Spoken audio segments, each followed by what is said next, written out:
Okay ma'am. Okay. Good morning, students. Good morning ma'am. Good morning. Yesterday we studied about the types of budget on the base of accounting. So there are two type of budget, revenue budget or capital budget.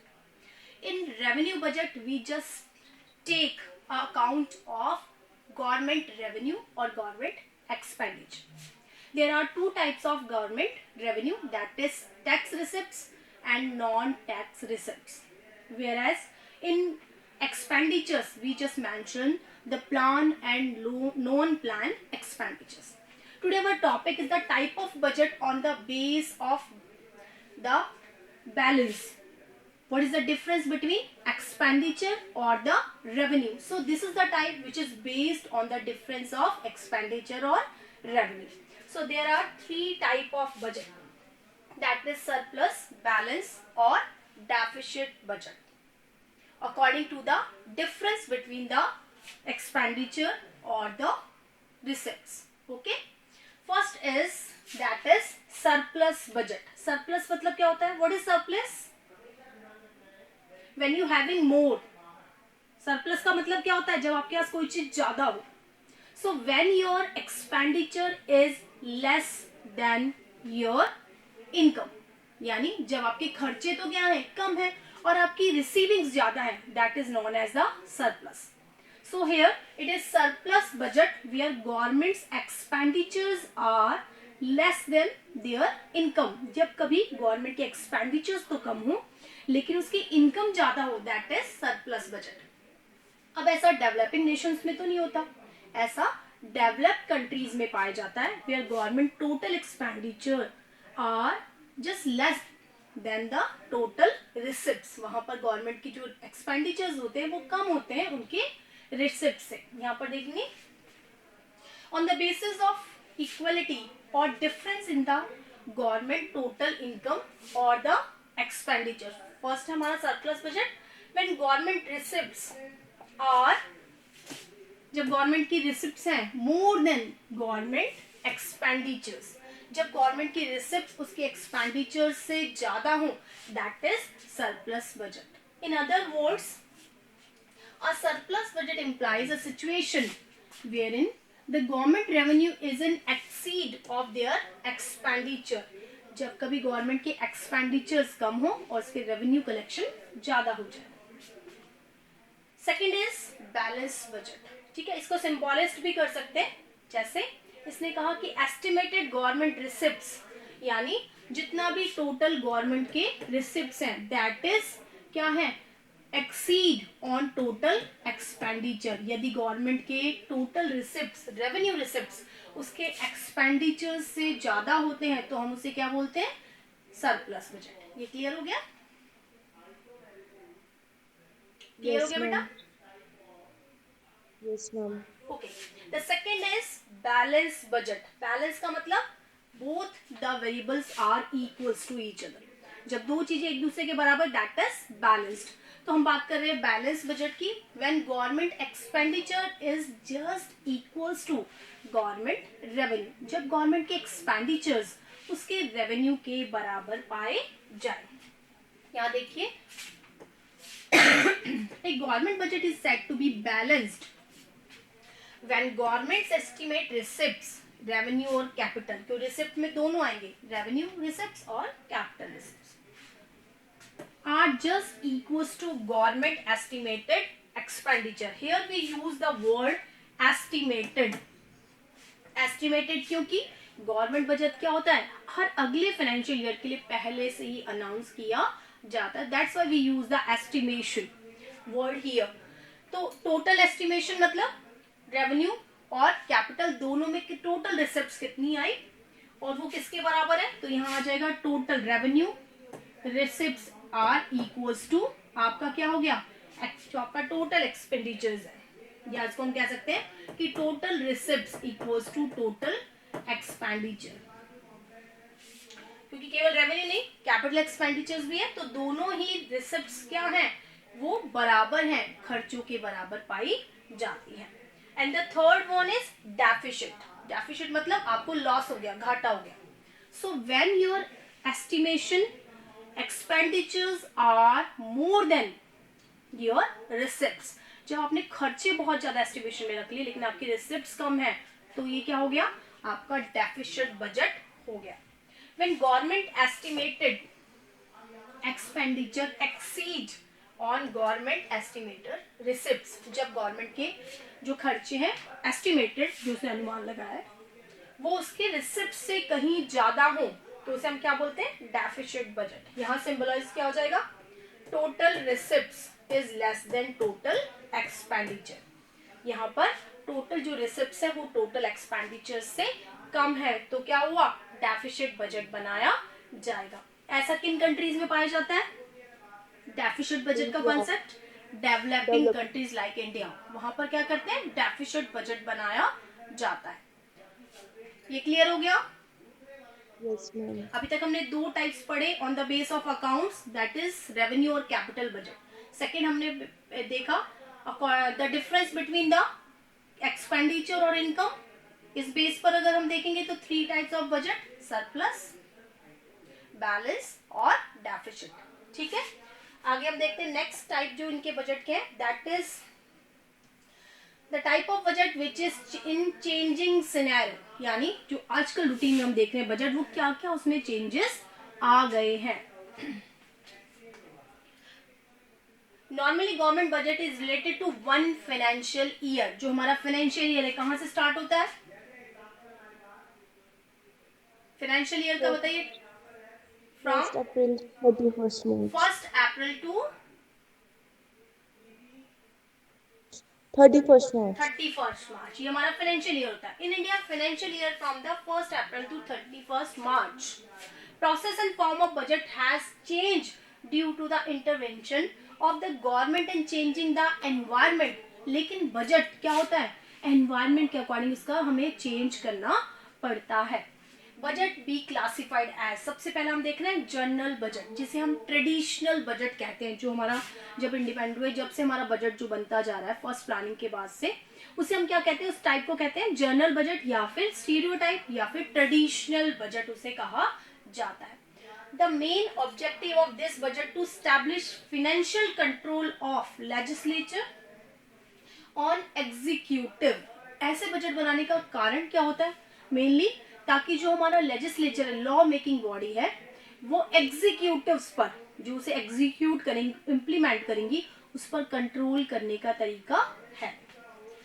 In this way, main objective of this type budget was to control government expenses. इस तरह के budget का मकसद क्या होता है कि government अपने खर्चे ज्यादा ना करे, उस पर कंट्रोल होना चाहिए. Rather than including the fast development, यानी यहाँ डेवलपमेंट मोटिव तो है, लेकिन वहाँ खर्चों को बैलेंस करना सबसे बड़ा मोटिव माना जाता है.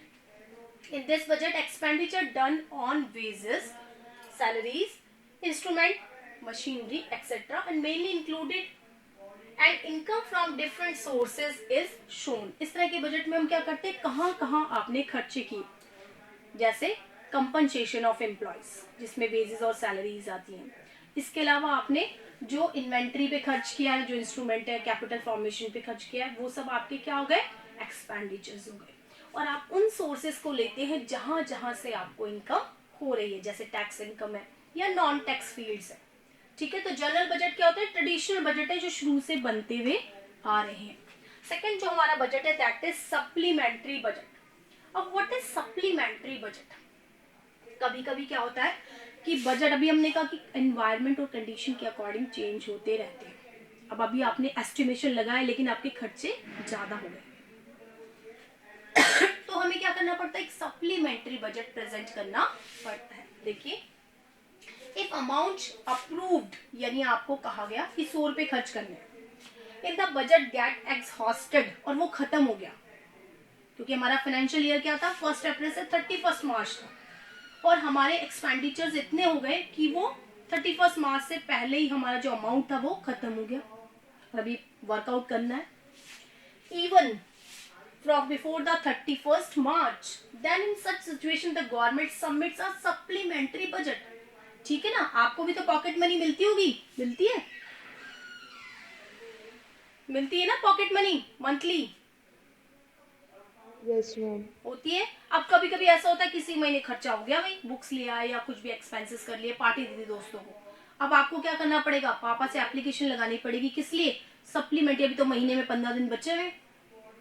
ठीक है, तो इसी तरह से गवर्नमेंट के पास भी होता है कि उससे जो रिक्वायर्ड, जो अमाउंट अलॉटेड है, अगर उसके खर्चे उससे ज्यादा हो जाते हैं तो उसे क्या करना पड़ता है, एक रिक्वेस्ट बजट जिसे हम कहते हैं सप्लीमेंट्री बजट प्रेजेंट करना पड़ता है फॉर मोर अलोकेशन रिसोर्सेज, उसको ज्यादा अलोकेशन के लिए इस तरह का बजट प्रेजेंट करना पड़ता है। ठीक है, नेक्स्ट इज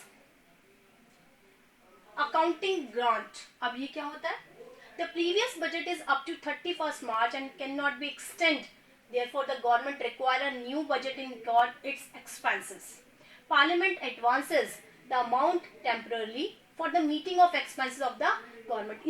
इसे क्या बोलते हैं, जो अमाउंट दिया गया वो क्या हो गया, अकाउंटिंग ग्रांट हो गया। क्यों, क्योंकि अभी बजट का टेन्योर पूरा नहीं हुआ और नए बजट के आने में टाइम है, उसके बीच में आपने अमाउंट की रिक्वायरमेंट की तो वो क्या कहलाएगा, अकाउंट ग्रांट कहलाएगा। नेक्स्ट जो आपका बजट है दैट इज परफॉर्मेंस बजट, नाम से पता चल रहा है it is the result based budgeting, जिसमें ये वो बजट होता है जिसमें आप अपनी परफॉर्मेंस को बताते हैं। जैसे कई बार आपने लोकसभा और विधानसभा के सेशन सुने होंगे, उसमें बताएंगे कि प्रधानमंत्री ने बताया कि हमने यहाँ इतना पैसा खर्च किया, उससे ऐसा हुआ। ठीक है ना, सो दे जस्ट अपना काउंट कराते हैं कि how we perform in the field of budgeting, that is कौन सा बजट हो गया, that is performance budget. Performance budget is a budget that reflect the input of resources and output of services. ये वो budget है जिसमें input और output को शो ऑफ किया जाता है। जैसे अभी मैंने आपसे कहा कि the government says he spent 1 crore rupees in education field, that's why the female literacy increases from that to that. ठीक है, उसने क्या बताया, इनपुट भी बताया और आउटपुट भी बताया। एज वी इंट्रोड्यूस, गवर्नमेंट ने कहा as we introduce the new sexual plans, जैसे हमने बाइसिकल दी, गार्गी पुरस्कार स्टार्ट किया, इंदिरा गांधी प्रियदर्शनी अवार्ड स्टार्ट किया, उन्होंने कहा जिससे क्या हुआ, फीमेल की जो लिटरेसी रेट है दैट इज ऑल्सो इंक्रीजेस। तो ये वो बजट होता है जिसमें इनपुट और आउटपुट दोनों के परफॉर्मेंस को बताया जाता है।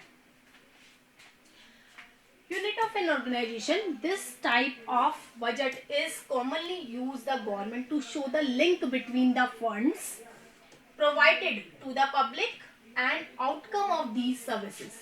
ये वो बजट होता है जिसमें हमें पता चलता है कि क्या फंड प्रोवाइडेड किए गए थे, ठीक है, और आपने उससे क्या आउटपुट निकाला, यानी क्या क्या सर्विसेज गवर्नमेंट ने आपको प्रोवाइड की। This is basically based on goal oriented and objective oriented system. ये जो बजट होता है वो गोल ओरिएंटेड होता है, यानी आपने पैसा खर्च किया, क्या आपने उस गोल को अचीव किया या नहीं किया, या जो ऑब्जेक्टिव आपने प्लान किए थे, आर यू जस्ट टारगेट्स और are you just achieve that objectives और नॉट। यानी ये परफॉर्मेंस बजट है जिसमें आपको बताना पड़ता है आई स्पेंड सम इनकम और some part of my allotted portion in this field and I just get these things और objective from that type of, यानी इसमें इनपुट और आउटपुट का बैलेंस आपको दिखाना पड़ता है। ये समझ में आ गया performance budget? Yes, ma'am. Okay, जो नेक्स्ट कॉन्सेप्ट है ये अभी रिसेंटली इंट्रोड्यूस है, that is known as zero based budget. ठीक है, mister Peter A Fire was the first man in 1979 who just introduced the concept of zero based budget। हमारे देश में क्या होता है, हमारे देश में प्रीवियस नॉलेज के अकॉर्डिंग, जैसे I spend 1 lakh rupees in education field, so next year I will spend according to the outcome I will spend 2 lakh rupees there. लेकिन पीटर फायर्स ने क्या कहा कि when you just started the budgeting और estimations, your input और output, you just don't have any previous knowledge. आप previous base पे मत चलो, आपको क्या करना है, हर बार नए कॉन्सेप्ट्स बनाने हैं, that is zero based budget. This is the budget based on Peter A. Fire of America, the ex-president of America in 1979। यानी पीटर ए फायर ने अमेरिका में बजट ये अडॉप्ट किया 1979 में।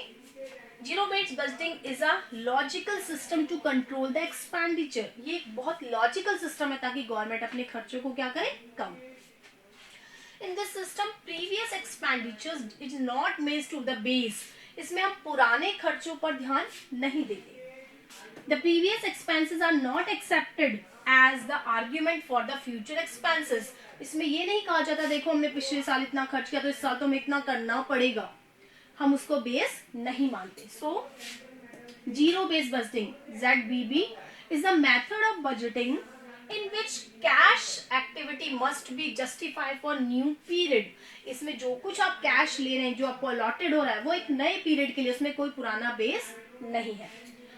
It is starts at a zero base or every function within the organization is analysis of its need and cost। यानी कोई पुराना base नहीं है, हर ऑब्जेक्टिव को हमें एनालिसिस करना है उसकी कॉस्टिंग के अकॉर्डिंग और उसके ऑब्जेक्टिव के अकॉर्डिंग।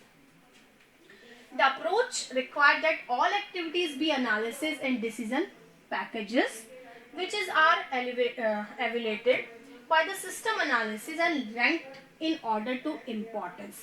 यानी हर फील्ड को आपको कहाँ कितना खर्च करना है, आप उसको क्या करेंगे, उसके इंपॉर्टेंस के अकॉर्डिंग ही उसे एनालिसिस करेंगे। Provision of new expenses is not done on the basis of old expenses. यानी यहाँ पर पुराना बेस कोई भी नहीं लिया जाएगा। This system is also called sunset budget system. Underline करेंगे, इस बजट सिस्टम को क्या कहते हैं, सनसेट बजट सिस्टम के नाम से भी जाना जाता है। Yes, ma'am. यहाँ तक क्लियर हो गया? Yes ma'am. ओके, ये सब है ना न्यूली इंट्रोड्यूस बता रही मैं आपको। नाउ आउटकम बजट, ठीक है।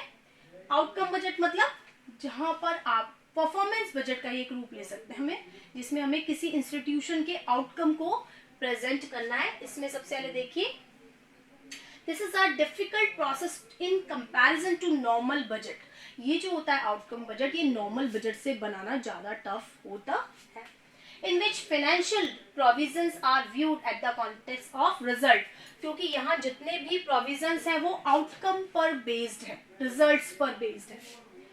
Evaluation physical targets are the fixed in the such manner that it become possible to examine the quantity of implement of the budget। इसमें examine करना पड़ता है कि कितनी quantity आपको allotted थी और उस quantity का आपने कैसे output निकाला। Are you achieved your targets? Are you achieve your objective or not? In outcome budget for fulfillment of task, focus is laid upon providing the set amount of the right time and at right quantity rather than the making delay or creating the obstacle any level। यानी जो outcome budget होते हैं उसमें सबसे important क्या होता है कि आपको सही टाइम पर जो अमाउंट है वो अलोकेट हुआ या नहीं। आपने अगर उसमें डिले हुआ या ऑब्स्ट्रैक्ट्स आए तो उससे क्या होगा, आपका आउटकम सही नहीं आएगा। इसमें सबसे पहला जेंडर बजटिंग। अभी मैंने आपसे कहा था so many plannings are for the female literacy. हमने बहुत सारी ऐसी प्लानिंग की जिससे महिलाओं में एम्पावरमेंट बढ़ाया जाए, ठीक है। तो that is gender based budget, जो किसी जेंडर पर बेस्ड है। Gender budgeting is a way for the government to improve the equality through the fiscal policy. Government makes a provision of defined amount of context to scheme and program for women welfare and development। यानी ये वो budget है जिसमें सारे programme किसी एक special gender यानी women's पर बनाए गए। For strengthening the women power every year in the budget, the provisions of budget affected the men and women differently। इस तरह के बजट जो होते हैं वो किसी टारगेट बेस्ड होते हैं। जैसे राजस्थान है, बिहार है, उड़ीसा है, या महिलाओं की साक्षरता दर बहुत कम, लिटरेसी रेट बहुत कम, ठीक है। तो यहाँ विमेन एम्पावरमेंट के लिए हमने क्या किया, so we make a different type of budget which is known as gender based budget. यानी इसमें जितनी भी प्लानिंग्स होंगी वो किस पे होंगी, विमेन एम्पावरमेंट पे पाई जाएंगी।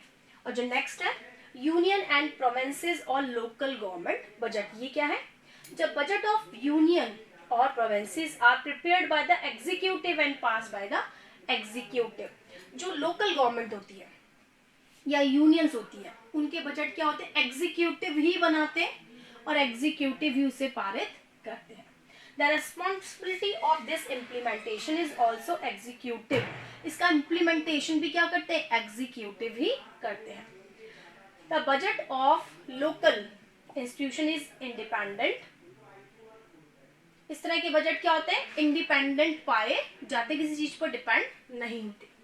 नाउ नॉर्मल और इमरजेंसी बजट. अब हम बात कर रहे हैं कि नॉर्मल बजट कौन से होते हैं या इमरजेंसी बजट किसे कहते हैं. जैसे कोई वॉर कंडीशन है, अभी हमारी चाइना से अगर वॉर होती तो हमें क्या करना पड़ता है, एक स्पेशल वॉर बजट बनाना पड़ता. उसमें डिफेंस एमिनिटीज पे हमें ज्यादा स्पेंड करना पड़ता. तो this is known as a emergency budget.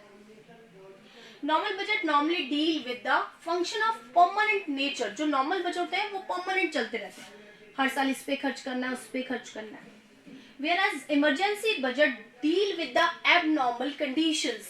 जबकि इमरजेंसी बजट कब बनाए जाते हैं, जैसे अभी कोविड पीरियड चल रहा था, इस समय भी इमरजेंसी बजट बना. कैसे, ऑक्सीजन की रिक्वायरमेंट को पूरा करना है, पीपीटी किट्स को पूरा करना है ना, मेडिसिन्स. अभी जो आपने देखा रिसर्च पे इतना पैसा खर्च हुआ, जो हमने वैक्सीनेशन कराया उसके रिसर्च पे, तो ये हमें पता थोड़ी था, प्री प्लान थोड़ी था, ये अचानक आने वाले खर्चे. तो these are include in the emergency budget. ये अचानक हमें इन फील्ड पर ज्यादा खर्च करना पड़ा. विद द एबनॉर्मल और emergency situation like the war, depression etcetera, both these budgets liabilities, partnership and capacities are different. यहाँ लायबिलिटीज और जो पार्टनरशिप है, कैपेसिटी, वो डिफरेंट हो जाती है. कैसे, हमने रिसर्च की, हो सकता है इस रिसर्च में हम फेल भी होते, हमने बहुत पैसा लगाया, हो सकता है हम वैक्सीन नहीं बना पाते, ये तो हम सक्सेसफुल हो गए. तो इमरजेंसी बजट के आउटकम बहुत, ऐसा नहीं कि परमानेंट आते ही हैं या नहीं आते, ऐसा कुछ नहीं, लेकिन हम श्योर नहीं होते. ठीक है ना, आप पैसा तो लगा सकते हैं इमरजेंसी बजट में, लेकिन उसका, अब मान लीजिए आपका किसी से वॉर हो गया, ठीक है, अब जो ही थोड़ी आपने बहुत पैसा लगाया, खूब खर्च किया, लेकिन आप जीते ही लड़ाई, ऐसा तो नहीं है ना संभव. तो इसके जो आउटकम होते हैं वो कैसे होते हैं, अनसर्टेन होते हैं. हम बहुत कोशिश करें लेकिन वो अनसर्टेनिटी उसमें पाई जाती. तो इमरजेंसी बजट कभी भी एबनॉर्मल कंडीशंस में ही बनाए जाते हैं. यहाँ तक क्लियर हो गया. Yes ma'am. अब हमने कितने टाइप के बजट पढ़े. सबसे पहला बजट पढ़ा हमने टाइप ऑफ अकाउंटिंग के according, that is revenue budget और कैपिटल बजट. दूसरा हमने पढ़ा कि एक्सपेंडिचर और इनकम के डिफरेंस के अकॉर्डिंग 3 बजट पढ़े, सरप्लस, बैलेंस और डेफिसिट. फिर हमने देखा कि what are the different type of budget in changing scenario, यानी जैसे जैसे एनवायरनमेंट चेंज हो रहा है, new budgets concepts are introduce. जिसमें हमने फर्स्ट पढ़ा general budget, supplementary budget, zero based budget. फिर हमने पढ़ा परफॉर्मेंस बजट, आउटकम बजट देखे, जिसमें यूनियन प्रोविंसेस के इनके बजट हमने देखे. जेंडर बेस्ड बजटिंग देखी, ठीक है, जीरो बेस्ड बजट का कॉन्सेप्ट और इमरजेंसी बजट कॉन्सेप्ट्स हमने देखे. तो budget can be classified on 3 types. Budget को 3 तरीके से क्लासिफाइड करते हैं. पहला on the accounts based, that is capital और रेवेन्यू बेस्ड बजट. सेकेंड जो डिफरेंशिएशन करते हैं on the difference between expenditure और इनकम.